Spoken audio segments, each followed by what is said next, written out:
his legacy, I want you to clear something up for me. Mm-hmm. There's something that I feel is misinformation on the internet about him being homeless.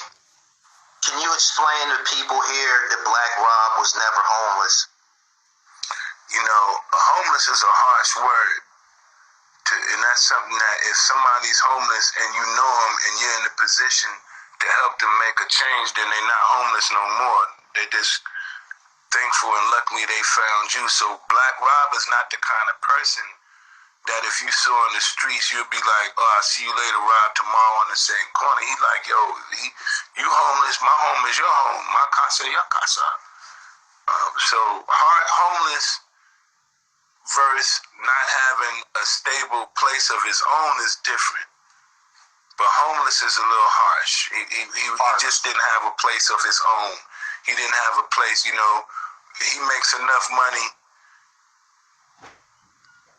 If everything was channeled into his account right, he would be all right. He can afford the average man's living, but unfortunately he fell upon a few hard times. But you know, we all fall down, but we get up.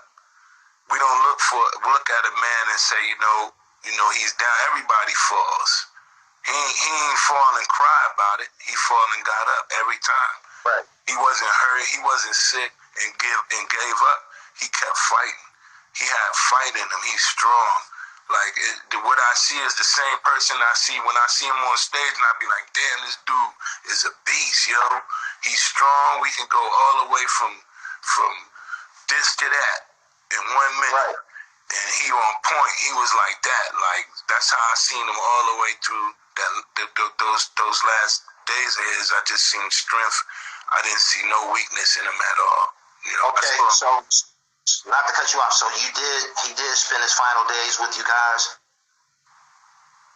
It's me and a lady named Queen. I was with him. Yep, he spent his final days with us, and he spent down to his final moments, and it's just much that there's so much going on that I think that it'll just be best to. I don't want to, you know. I love him. And let me ask you something. There's this perception amongst the populace that Black Rob's condition, his physical appearance, Diddy is to blame for this. Can you give me some? It sounds ridiculous to me. Yeah, because you know, I'm not here to defend anyone or anything like that. His condition, his mind state was all like we laughed, we had fun. I didn't see no weakness in Rob. Like I knew he was sick, but sickness is not something. I don't think sickness is something that somebody else can really push off on you like that. You know, it's deeper than stress is one thing, but you know, stress is something that we all go through. It's something. It wasn't something that's breaking him. So, right. You know, how I say is, you know, again, in his days, it was just representing strength, man. I wish, you know, that I'm as strong as him and at my time like that. Like, I wish I could handle it and be the great person and still be able to stomach everything and take it the way that he took it. Man, he's, you know, as a champ, I give it to him, you know, like, and, you know, it's not about Diddy, you know, it's not about me and Diddy, it's not about, you know, it's about Rob. I'm sure Diddy pulled together to do what he needed to do. I pulled together to do what I needed to do. Whether the world want to talk, whatever they want to talk about, it don't really matter because it's not. Hold on, bro. Yeah. Because I got to make sure I get the details. Yeah. So there has been contact with Diddy. He has interjected on this whole matter. And not just with me. He was already in contact with other friends of mine, other close friends of me and Rob's. So they were in talking already. And then when it finally came down to it, when it was only me and him had a little light conversation, because, you know, right now it's not about us even being upset or whatever people may think is whatever. It's about Rob. It's nothing personal. I can't not I can't hate the nigga so much that I can't let him know what's going on with Rob or what are we gonna do? Because at that time I'm confused. I'm trying to what I'm gonna do. Like, no matter if I'm gonna need you.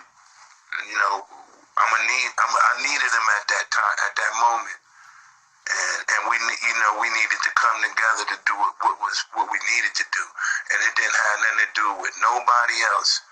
You know, with 50, and it had nothing to do with Jay or none of them. It had something to do with what we needed to do for our brother, and that's the only thing we focused on. That's the only thing we focused on. Like, you got a philosophical way of speaking, and you got to dig to the root. So what you're saying is he showed up, and he has been of assistance. He came to your aid, came to your brother's aid. Definitely. And then what I'm also understanding, so people can understand, if I'm not mistaken, and in his, just because he worked with Diddy in agreement through whatever agreements it may have been, I think that was already understood that any event something like this would happen. I don't know if it's just Rob, but I think any bad boy artist, or that maybe you're gonna get taken. It ain't nobody great to watch your family struggle. Me, I don't know, but I'm not tripping. But ain't nobody great. I'm not great to sit back and watch a man struggle or his family struggle, especially at burial time. We gonna go out the way Woe came in. We gonna go out big. So he gonna this is big of an outro as he had as an intro.